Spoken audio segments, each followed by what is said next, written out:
அந்த சூழ்நிலையில் தான் அதெல்லாம் பேச முடியுமா? அப்படி பேசுகிற ஒரு தரங்கெட்ட ஆள் ரஜினிகாந்த் இல்லை. அது தெளிவுபடுத்துகிறேன். என்னை பற்றி ஒரு 2-3 விமர்சனங்கள் சோசியல் மீடியாவில், அரசியல் உலகத்தில் பரவலாக பரவிக்கிட்டு இருக்கு. அதுக்கு நான் விடை கொடுக்கலன்னு சொன்னால் அதே உண்மையாயிடும். ஸ்டாலின் சாரை போய் பார்த்தது, அது கொஞ்சம் விமர்சனங்கள் வந்தது. ஸ்டாலின் சார் அவர்களே என்னுடைய 38-40 ஆண்டு நண்பர். எங்களுடைய நட்பு கொள்கைகள் அரசியலுக்கு அப்பாற்பட்டது. ஜனநாயகத்தில் தோல்வி வெற்றி சகஜம்.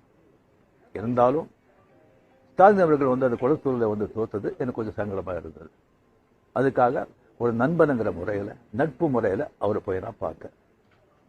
அதுக்கு நான் இங்கே விஜய் சிஎம் ஆகக்கூடாது, பவருக்கு வரக்கூடாது, அதை தடுக்கிறதுக்கு ரஜினி அங்கே போயிருக்காங்க, வேறு ஏதோ 2 பெரிய பார்ட்டியை சேர்க்கணும்னு சொல்லி பேசுகிறாங்க அப்படின்னு சொல்லி விமர்சனங்கள் வெளியே வருது. அந்த சூழ்நிலையில் தான் அதெல்லாம் பேச முடியுமா? அப்படி பேசுகிற ஒரு தரங்கெட்ட ஆள் ரஜினிகாந்த் இல்லை. அது தெளிவுபடுத்துகிறேன்.